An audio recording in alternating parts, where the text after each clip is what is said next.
Salut les techos, aujourd'hui on va voir comment faire un plugin pour Stream Deck.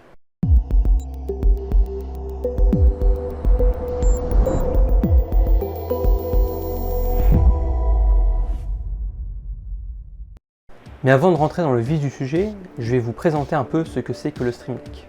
Vous pouvez skip cette partie à l'aide du chapitrage de la vidéo pour directement accéder à la partie plus technique.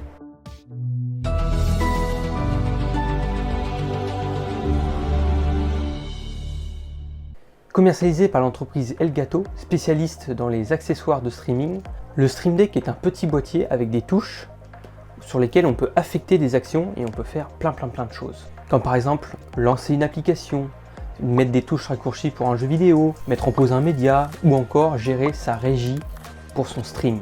Car initialement, le Stream Deck, comme son nom l'indique, était destiné aux streamers et au monde des créateurs de contenu. Depuis assez récemment, Elgato se diversifie avec le lancement de sa gamme de produits Neo qui est plus destiné au monde du travail, avec notamment l'explosion du télétravail et des visioconférences. Il existe différents modèles de Stream Deck. Le Stream Deck Mini avec 6 touches, le Stream Deck Studio avec une version rackable avec beaucoup plus de touches, qui lui est plus destiné au monde des régies audiovisuelles professionnelles, en passant par le Stream Deck Plus, un Stream Deck qui intègre aussi des boutons potentiomètres pour notamment gérer le son et les volumes. Sans oublier le Stream Deck Neo, un modèle avec un design un peu moins gaming qui s'intègre parfaitement sur les bureaux un peu plus professionnels. Vous pouvez personnaliser votre Stream Deck à l'aide du logiciel éponyme sur lequel vous pouvez personnaliser vos touches raccourcies, les organiser dans des dossiers, dans des profils, en fonction des applications que vous avez lancées. Bref, vous pouvez faire plein de choses. Que vous pouvez étendre à l'aide de plugins et de bibliothèques d'icônes disponibles sur un marketplace. Personnellement, j'ai deux Stream Deck. Un Stream Deck normal, que je viens d'acheter et qui lui va me servir pour paramétrer mon stream. D'ailleurs, n'hésitez pas à vous abonner et activer la cloche des notifications. Je suis en stream en général le samedi. Et peut-être à la rentrée, il y aura une émission le dimanche soir, un peu d'actualité tech. Alors n'hésitez pas à passer. Et mon vieux Stream Deck Mini, donc c'est le premier que j'avais acheté il y a longtemps, qui lui va être sur mon bureau au travail pour gérer principalement mes réunions sur Teams, grâce à l'aide du plugin Microsoft Teams. D'ailleurs, si vous passez par là Microsoft, vous pouvez mettre le plugin open source pour qu'on puisse contribuer dessus ou rajouter des nouvelles fonctionnalités, parce que j'ai pas mal d'idées. Et si vous êtes en train de vous monter un petit setup télétravail, je peux que vous conseiller la gamme Stream Deck Neo avec des produits un peu plus professionnels, moins gaming, moins streaming, qui s'intègrent parfaitement au monde du travail.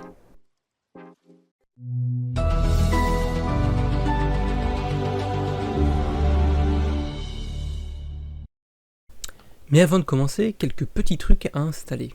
Vous devez avoir Node.js en version 20 ou plus, Stream Deck, donc l'application en version 6.4 minimum, ou plus évidemment. Et puis un Stream Deck pour pouvoir tester directement votre plugin en réel, en conditions réelles. Donc vous l'avez compris, si on a besoin de Node.js, c'est parce que le plugin est développé en JavaScript. Donc là j'ai créé un petit dossier qui va contenir notre plugin. Et avant de faire ça, on va devoir installer un petit truc qui s'appelle le Stream Deck CLI, Elgato CLI plutôt. C'est un genre d'outil avec plein de commandes pour faciliter la création de plugins, etc. Donc pour ça, on va taper la commande suivante, donc npm install -g et la @elgato /CLI et on va rajouter la dernière version, là, la test. Donc si on regarde la doc ensuite, donc là on vient d'installer la fameuse CLI, il faut taper notre commande. Alors je vous conseille la doc, elle est vraiment très bien écrite. Si vous êtes perdu, si vous voulez un peu aller un peu plus loin de ce qu'on va faire aujourd'hui, je vous invite fortement à aller voir la doc. Je vous mettrai le lien dans la description, elle est vraiment très bien faite, avec des exemples, des images, c'est vraiment très bien. Bon. Donc ensuite, pour créer notre plugin, on va taper la commande suivante, donc Stream Deck Create. On ouvre en fait l'assistant Stream Deck pour la création des plugins. Donc il va nous demander un certain nombre d'informations pour pouvoir setup le plugin. Donc là par exemple il nous demande l'auteur du plugin, donc en l'occurrence c'est moi, c'est TechBen. Le plugin name, donc ça c'est le nom du plugin, donc quel nom il a votre plugin, je sais pas, on va appeler ça YouTube par exemple. Donc là, il nous suggère un UID. Alors ça, on va y revenir, mais c'est une notion qui est très importante dans, on va dire, dans les plugins Stream Deck, l'UID. C'est important d'avoir... voilà, on va la revoir souvent, cette notion de UID. Donc là, on peut laisser comme par défaut, ça me va très bien. Une petite description, bon, bah, j'en ai pas besoin, donc on va la... Ah, on peut pas la laisser vide. Oh. Donc une petite description... je sais pas, on va appeler ça par exemple First Plugin. Voilà. Et donc là, il nous demande est-ce qu'on veut créer le plugin avec les informations suivantes. On répond yes. Et voilà. Donc là, il va faire tout un tas de choses. Donc il va installer les packages Node dont il a besoin. Il va créer les dossiers, etc. Donc on va aller voir ça après. Donc une fois qu'il a fini de créer tous les dossiers, etc., il nous demande si on veut lancer VS Code. Donc on peut le lancer. On verra ce que ça va donner au niveau du code. Hop. Donc on arrive là-dessus dans VS Code. Il nous a ouvert un dossier qui s'appelle YouTube avec un truc qui s'appelle com.techben.youtube.sdplugin. Ça, c'est un dossier qui est très important. On va aller voir ça après. Puis tout un tas de fichiers, etc. Alors, les dossiers qu'on aille les voir. Donc là, on était dans mon dossier là où j'ai exécuté les commandes dans la ligne de commande. Et donc, il nous a créé un dossier qui s'appelle YouTube. Donc, c'est le nom du plugin. Dedans, on va retrouver ce qu'il y a dans VS Code. Donc tout un tas de trucs. On va avoir un gitignore si on veut pousser le code sur GitHub, donc avec tout ce qui est les règles d'exclusion des fichiers qu'on ne veut pas commit. Un package.json, on peut aller voir. Hop. Donc il contient deux commandes, rollup-c et rollup-c-w-watch, tout un tas de trucs. Et donc avec une commande build et watch. Alors ces deux commandes ont à peu près le même rôle, c'est juste qu'il y en a une qui va build le projet, qui va compiler un peu le code que vous avez écrit, et l'autre ça va compiler le code et ça va mettre à jour en direct le plugin sur votre Stream Deck. Voilà. Donc les commandes sont dans le rollup.config.mjs, etc. Et puis là les configs pour le TypeScript. On va revenir sur ce dossier là, com.techben.youtube.sdplugin. C'est un nom un peu particulier à la fin. Ça, en gros, c'est le dossier qui contient le code qui va être exécuté sur votre Stream Deck. Donc c'est ça qui a une extension un peu particulière, .sdplugin. Donc si on l'ouvre, on a plusieurs fichiers. On a le bin qui contient deux fichiers, le package.json et le plugin.js. On va y revenir un peu plus tard, mais ça c'est très important. C'est là où il va avoir votre code source. Et puis évidemment les packages JSON associés, les packages JS associés. Ensuite le dossier image, donc avec plusieurs images. Donc là par exemple c'est les images qui vont être sur le pad, sur le Stream Deck. Donc c'est les petites icônes. Dans le plugin, on a les icônes, mais elles côté on va dire marketplace, vous voyez, marketplace, ou les catégories icônes. Donc je vais vous montrer ce que c'est.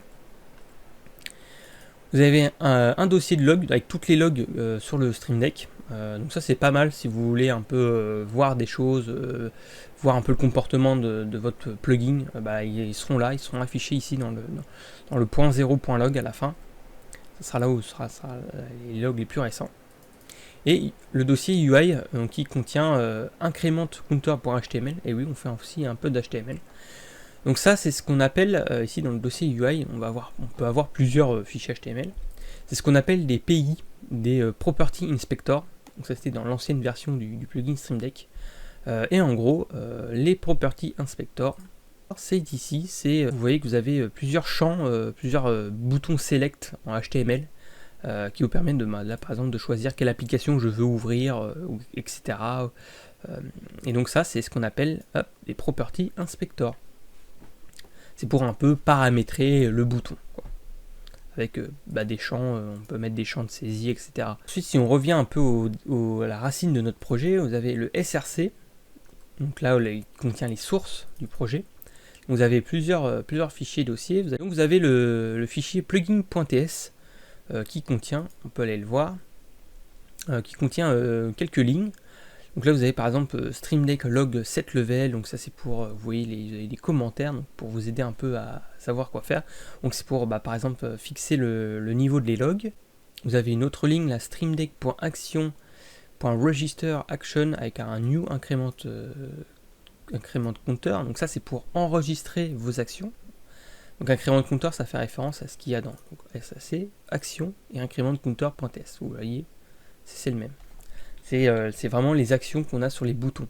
Ça va enregistrer les actions.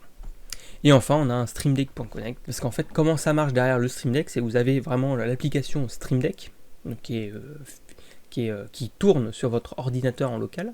Et vous avez l'appareil physique Stream Deck. Donc quand vous appuyez sur une touche, en fait derrière ça va appeler une WebSocket pour déclencher la touche. Ça va envoyer un événement que vos actions vont pouvoir récupérer pour pouvoir exécuter votre code que vous avez mis sur votre bouton.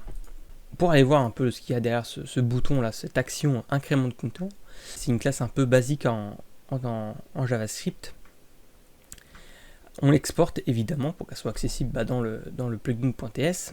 Et là vous avez un décorateur, un action UID, donc ça c'est le truc que je vous ai dit, c'était important de le savoir, parce qu'en gros, là on va retrouver dans l'UID la racine de du nom de notre plugin, donc le com.techben.youtube, et à la fin on a point, et le nom de l'action, donc ça va déterminer en fait l'action.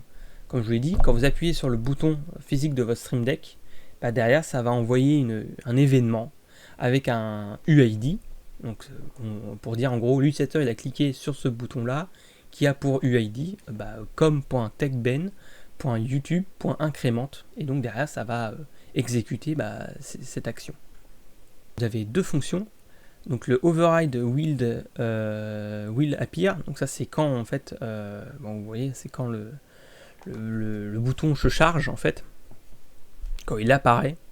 Donc là par exemple vous pouvez afficher là en faisant cette action EV, donc ça c'est pour l'événement .action.setTitle, donc ça c'est pour pouvoir fixer le nom du bouton sur l'appareil physique. Vous pouvez ajouter un titre et donc afficher, donc là en l'occurrence c'est un compteur qui s'incrémente à chaque fois qu'on appuie dessus, ça monte de 1.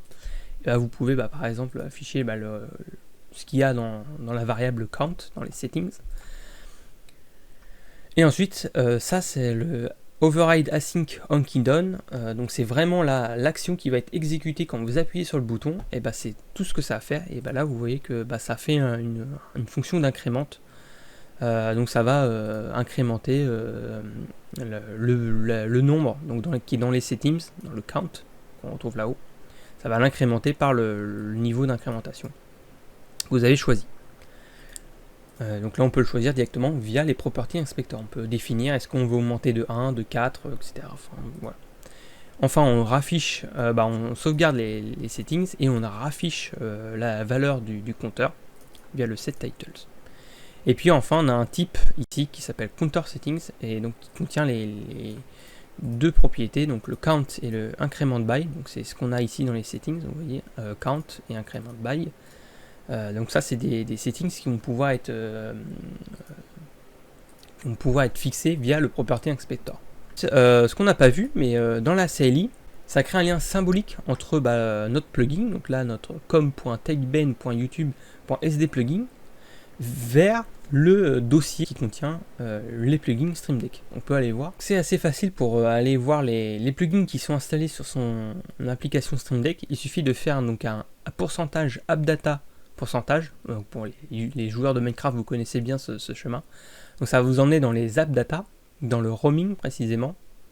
Et ensuite, aller dans le dossier Elgato, donc qui va contenir, si vous avez plusieurs logiciels Elgato, j'en sais rien, vous avez plusieurs choses, comme ici. Et ensuite dans Stream Deck, donc dans l'application du Stream Deck, puis dans Plugins, et là vous voyez que j'ai plein de plugins d'installer. Et là vous voyez des icônes un peu particulières. Donc là on a le com.techben.youtube.sdplugin, ok. Donc ça c'est le plugin qu'on a installé, et donc on a un lien symbolique qui pointe vers le dossier où on a créé le plugin. Et vous avez un autre, bon ça c'est pour un autre projet. Et ça veut dire que quand on modifie le code de notre plugin, si on change l'incrément de counter, etc., et ça va mettre à jour via la commande rollup qu'on a vu dans le package.json ici. Ça va mettre à jour donc le code du plugin et ça va automatiquement l'installer sur le Stream Deck, donc on peut directement tester en live. Aussi un truc très important, si vous avez l'habitude de développer des plugins, vous le savez un peu ce que c'est le manifest.json. Donc c'est un fichier qui se présente comme ça, avec tout un tas d'informations qui sont nécessaires au fonctionnement du plugin. Donc c'est vraiment un truc très très crucial ce fichier là. Donc par exemple on va retrouver le nom du plugin, sa version, donc là vous pouvez changer la version, l'auteur du plugin, donc là comme on a tapé dans la CLI TechBen, c'est TechBen qui s'affiche. Ensuite vous avez les actions, on va revenir après. Ensuite vous avez une catégorie, donc ça souvent la catégorie pour les plugins Stream Deck c'est souvent le nom du plugin. Ensuite vous avez le catégorie icon, donc ça c'est un chemin qui fait référence donc aux images du plugin, aux icônes du plugin, donc qui se trouve ici dans EMG, plugin, et là vous avez catégorie icon ici. Le code path, donc ça c'est le chemin d'accès au code JS d'entrée, voilà. Donc là, plugin.js, c'est le fichier que vous avez dit qu'on fait 3 choses, mais en fait c'est pas mal d'importance. La version du SDK, l'icône du machin, enfin voilà, tout un tas de trucs. Vous avez aussi, si vous par exemple vous pouvez utiliser des versions spécifiques du logiciel Stream Deck, il faut les préciser ici dans le software minimum version, etc. Les OS, les systèmes d'exploitation compatibles avec votre plugin, parce que peut-être que tout ce que vous avez fait c'est uniquement pour macOS. Donc il faudra le préciser aussi ici. La version de Node.js, donc ça c'est pour le plugin. Et on retrouve ici notre UID, donc com.techben.youtube, qui du coup se déclare ici. Et donc dans les actions, on va retrouver aussi un certain nombre de choses. Vous voyez qu'ici c'est un tableau en JavaScript, c'est qu'on peut avoir plusieurs actions. Donc ici on donne le nom de l'action. On retrouve l'UID de l'action, donc incrément, donc c'est ce même UID qui va faire référence à ce qu'il y a côté code JavaScript. C'est ça qu'il faut faire attention que ce soit bien écrit, sinon votre code JS ou votre plugin ne pourra pas fonctionner. Pareil, on a un chemin vers une icône qu'on va retrouver les icônes ici sur le côté, vous voyez, hop, tout un tas d'icônes, etc. D'icônes. Là on a en haut, c'est la catégorie icon, donc pour le plugin. Hop, catégorie icône ici. Et ensuite, on a, pour chaque action, on a la petite icône. Vous avez aussi un tooltip, donc ça c'est un peu une petite aide quand on passe la souris sur une action. Vous voyez, il y a marqué changer la collection de scènes. Ensuite, on a donc le Property Inspector Path. Vous voyez, là c'est un peu le legacy, c'est le PI, ce que je vous avais appelé PI. C'est le Property Inspector, donc qui se trouve maintenant dans les dossiers UI. Incrément de compteur.html. Donc vous pouvez avoir plusieurs property inspector avec plusieurs champs, un champ texte dans l'un, une liste déroulante dans l'autre. Donc voilà, vous pouvez avoir plusieurs customisations de property inspector.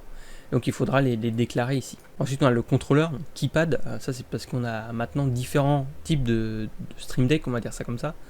On a les fameux Stream Deck avec les boutons, donc ça c'est le Stream Deck keypad. Vous avez aussi des Stream Deck avec des boutons potentiomètre, donc on peut régler le volume. Donc ça c'est pas pareil, c'est pas une action de type keypad, c'est une autre action avec différents autres éléments.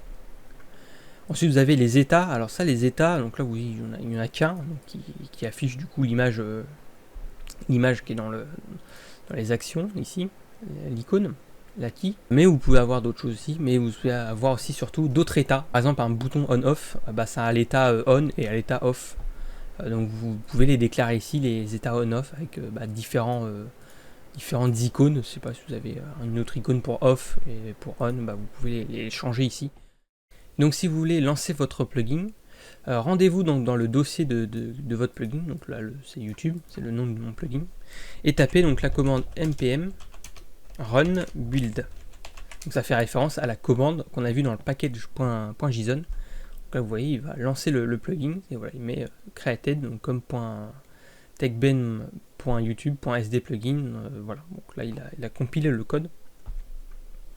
Pareil aussi si vous voulez un peu le hot reload, donc c'est le watch, la commande watch. C'est la même chose, donc ça va compiler le code, mais à chaque fois que vous enregistrez, ça recompile et ça le réinstalle en live sur l'application Stream Deck. Vous avez vu côté code, c'est plutôt assez simple en fait, c'est du JavaScript un peu basique. On doit juste respecter des classes, on doit étendre donc un single action, voilà. donc tout un tas de choses, avec les keydown et puis les événements évidemment. Donc là ça va contenir votre logique vraiment de votre bouton. Et donc comme c'est du JavaScript, vous pouvez faire un peu tout ce que vous voulez. Vous pouvez appeler des API, donc ça peut être, je sais pas, des API météo, ça peut être des API de jeux vidéo, des API Discord, voilà, vous pouvez faire tout ce que vous voulez avec. Donc vous pouvez, je sais pas, quand vous avez appuyé sur un bouton, ça envoie un événement à une API qui appelle je sais pas quoi. Vous pouvez par exemple créer des actions, je sais pas, pour juste binder un bouton spécifique dans un jeu vidéo. Enfin, vous pouvez faire plein de choses. Évidemment, vous pouvez interagir avec le système, donc vous pouvez, je sais pas, lancer une commande, faire des choses comme ça sur votre. Quand on clique sur un bouton, ça ouvre une application avec des paramètres un peu particuliers. Enfin voilà, vous pouvez faire tout ce que vous voulez du moment que le JavaScript et des packages existent. Donc maintenant, c'est à votre tour de créer votre propre plugin. Amusez-vous, c'est assez simple à créer. C'est pas non plus un truc ultra compliqué. De toute façon, vous avez l'aide, le CLI, qui vous permet de faire tout un tas d'actions. Si vous voulez creuser, évidemment, n'hésitez pas à aller voir la doc. C'est une très bonne doc, très bien écrite. Donc voilà, je vous dis à très bientôt, prochainement en live. C'était Benjamin. Salut les techos!